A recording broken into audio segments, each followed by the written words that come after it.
پنجاب کے شہر گجرانوالہ میں ایک حکیم صاحب ہوا کرتے تھے، جن کا مطب ایک پرانی سی عمارت میں ہوتا تھا۔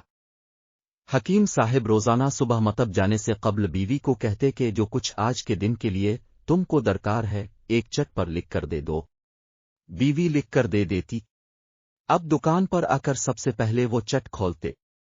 بیوی نے جو چیزیں لکھی ہوتی ان کے سامنے ان چیزوں کی قیمت درج کرتے، پھر ان کا ٹوٹل کرتے، پھر اللہ سے دعا کرتے کہ یا اللہ، میں صرف تیرے ہی حکم کی تعمیل میں تیری عبادت چھوڑ کر یہاں دنیا داری کے چکروں میں آ بیٹھا ہوں، جو ہی تو میری آج کی مطلوبہ رقم کا بندوبست کر دے گا، میں اسی وقت یہاں سے الفاٹے جاؤں گا۔ اور پھر یہی ہوتا۔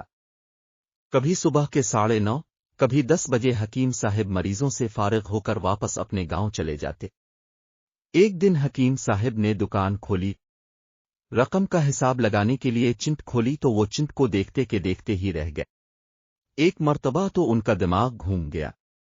ان کو اپنی آنکھوں کے سامنے تارے چمکتے ہوئے نظر آ رہے تھے، لیکن جلد ہی انہوں نے اپنے اعصاب پر قابو پا لیا۔ آٹے دال وغیرہ کے بعد بیگم نے لکھا تھا بیٹی کے جہیز کا سامان۔ کچھ دیر سوچتے رہے، پیشکر چیزوں کی قیمت لکھنے کے بعد جہیز کے سامنے لکھا یہ اللہ کا کام ہے، اللہ جانے۔ 1-2 مریض آئے ہوئے تھے، ان کو حکیم صاحب دوائی دے رہے تھے۔ اسی دوران ایک بڑی سی کار ان کے مطب کے سامنے آ کر رکی۔ حکیم صاحب نے کار کو کوئی خاص توجہ نہ دی، کیونکہ کئی کاروں والے ان کے پاس آتے رہتے تھے۔ دونوں مریض دوائی لے کر چلے گئے۔ وہ سوٹڈ بوٹڈ صاحب کار سے باہر نکلے اور سلام کر کے بینچ پر بیٹھ گئے۔ حکیم صاحب نے کہا کہ اگر آپ نے اپنے لیے دوائی لینی ہے تو ادھر سٹول پر آ جائیں تاکہ میں آپ کی نبض دیکھ لوں، اور اگر کسی مریض کی دوائی لے کر جانی ہے تو بیماری کی کیفیت بیان کریں۔ وہ صاحب کہنے لگے حکیم صاحب میرا خیال ہے آپ نے مجھے پہچانا نہیں، لیکن آپ مجھے پہچان بھی کیسے سکتے ہیں، کیونکہ میں 15-16 سال بعد آپ کے مطب میں داخل ہوا ہوں۔ آپ کو گزشتہ ملاقات کا احوال سناتا ہوں، پھر آپ کو ساری بات یاد آ جائے گی۔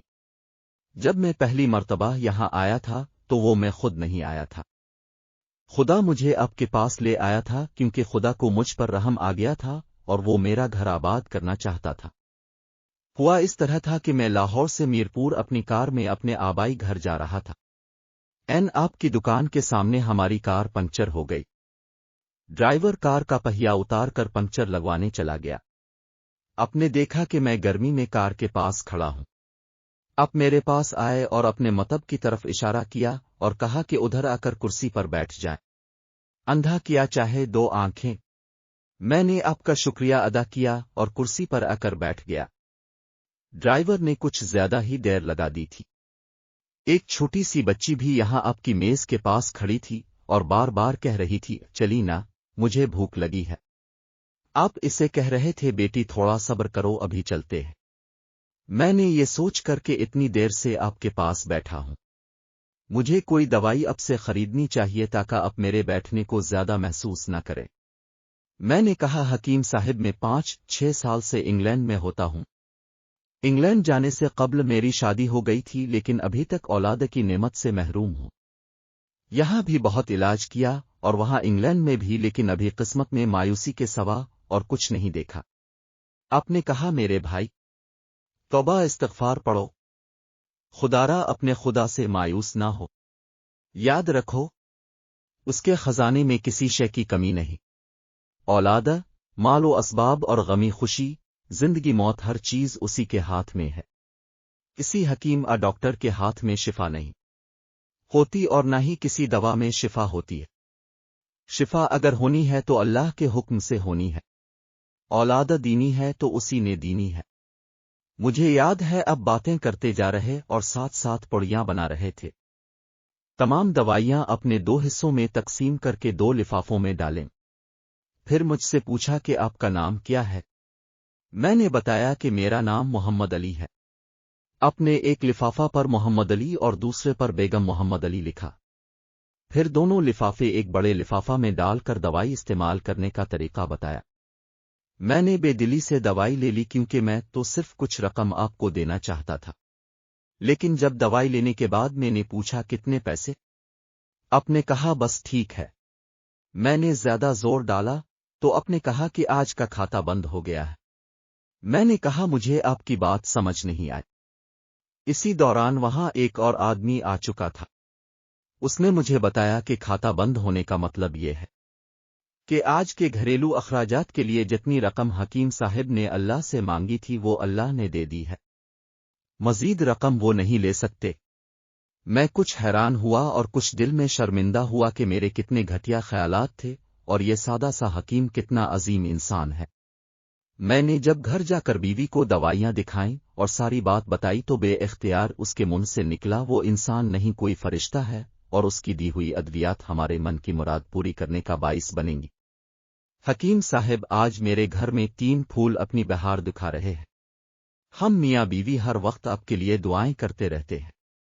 جب بھی پاکستان چھٹی آیا کار آدھے روکی لیکن دکان کو بند پایا۔ میں کل دوپہر بھی آیا تھا، آپ کا مطب بند تھا۔ ایک آدمی پاس ہی کھڑا ہوا تھا۔ اس نے کہا کہ اگر آپ کو حکیم صاحب سے ملنا ہے تو آپ صبح 9 بجے لازمنا پہنچ جائیں ورنہ ان کے ملنے کی کوئی گارنٹی نہیں۔ اس لیے آج میں سویرے سویرے آپ کے پاس آ گیا ہوں۔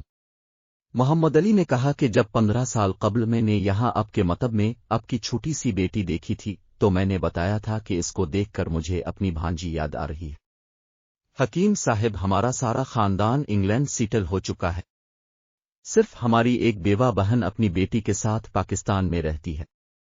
ہماری بھانجی کی شادی اس ماہ کی 21 تاریخ کو ہونا تھی۔ اس بھانجی کی شادی کا سارا خرچ میں نے اپنے ذمہ لیا تھا۔ 10 دن قبل اسی کار میں اسے میں نے لاہور اپنے رشتہ داروں کے پاس بھیجا کہ شادی کے لیے اپنی مرضی کی جو چیز چاہے خرید لے۔ اسے لاہور جاتے ہی بخار ہو گیا لیکن اس نے کسی کو نہ بتایا۔ بخار کی گولیاں ڈسپرین وغیرہ کھاتی اور بازاروں میں پھرتی رہی۔ بازار میں پھرتے پھرتے اچانک بے ہوش ہو کر گری۔ وہاں سے اسے ہسپتال لے گئے۔ وہاں جا کر معلوم ہوا کہ اس کو 106 ڈگری بخار ہے اور یہ گردن توڑ بخار ہے۔ وہ بے ہوشی کے عالم ہی میں اس جہان فانی سے کوچ کر گئی۔ اس کے فوت ہوتے ہی نہ جانے کیوں مجھے اور میری بیوی کو آپ کی بیٹی کا خیال آئے۔ ہم میاں بیوی نے اور ہماری تمام فیملی نے فیصلہ کیا ہے کہ ہم اپنی بھانجی کا تمام جہیز کا سامان آپ کے ہاں پہنچا دیں گے۔ شادی جلد ہو تو اس کا بندوبست خود کریں گے اور اگر ابھی کچھ دیر ہے تو تمام اخراجات کے لیے رقم آپ کو نقد پہنچا دیں گے۔